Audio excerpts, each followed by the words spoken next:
इंसान अपने सुख दुख के लिए काफ़ी हद तक खुद भी जिम्मेदार होता है।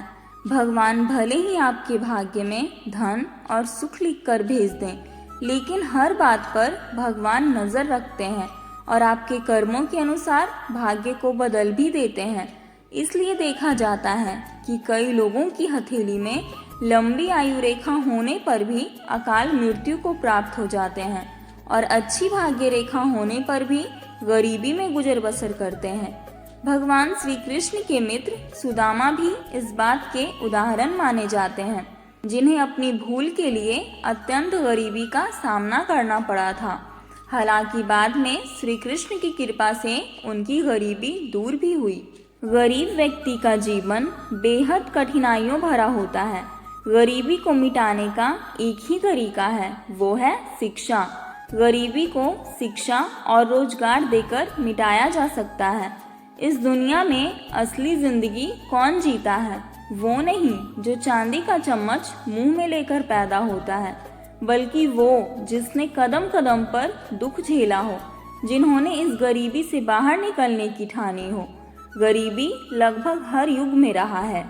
गरीबी खुद अपमानजनक नहीं है, सिर्फ उस गरीबी को छोड़कर जो आलस्य, व्यसन, फिजूल खर्चों और मूर्खता के कारण हुई हो। वह व्यक्ति गरीब नहीं होता है जिसके पास थोड़ा है, बल्कि वह व्यक्ति गरीब होता है जो अधिक की इच्छा करता है। किसी भी प्रकार की गरीबी हमारा ईश्वर से उचित संबंध जोड़ देती है, जबकि हर प्रकार की अमीरी, चाहे मन की हो या धन की, हमारा उससे विच्छेद करा देती है। विरासत में मिली हुई गरीबी कोई अभिशाप नहीं होती। बहुत से अमीरों की जिंदगी गरीब हालत में ही शुरू होती है।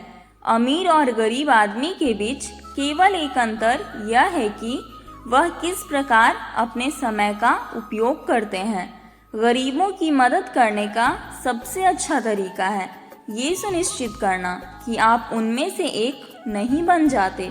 गरीबी से छुटकारा पाने के लिए सबसे पहले ध्यान रखो कि आपके द्वारा किया गया काम, आपके द्वारा किया गया परिश्रम ही आपको धन कमा कर दे सकता है। यदि आप सोचते हैं बिना मेहनत के कुछ हो जाए, तो ऐसा कभी नहीं होता। दोस्तों, कड़ी मेहनत का दूसरा कोई विकल्प नहीं है। दोस्तों, धन तो सब कमाते हैं, लेकिन आगे वही बढ़ता है और अमीर वही बनता है जो खर्च में कटौती करके अपने पैसों की बचत करता है। भगवान से की गई सारी शिकायतें उस वक्त आपको बेमतलब लगेंगी जब वास्तविक जरूरतमंदों को आप खिलखिलाकर हंसते देखेंगे। किसी की गरीबी देखकर रिश्ता मत तोड़ना, क्योंकि जितना मान सम्मान गरीबों के घर पर मिलता है, उतना अमीरों के घर पर नहीं। गरीबी सिर्फ एक मुश्किल हालात है, बदल जाएगी एक दिन तेरे कर्मों में अगर वो बात है। कोई इतना अमीर नहीं कि अपना पुराना वक्त खरीद सके, कोई इतना गरीब भी नहीं कि अपना आने वाला वक्त ना बदल सके। अगर आप गरीब पैदा हुए हो तो यह आपकी गलती नहीं है, पर अगर आप गरीब ही मर जाते हो तो यह आपकी गलती है। आप जीवन में कितने भी ऊंचे उठ जाएं, अपनी गरीबी और कठिनाई के दिन कभी मत भूलिए। अपने मेहमान को पलकों पे बिठा लेती है, गरीबी जानती है घर में बिछौने कम हैं।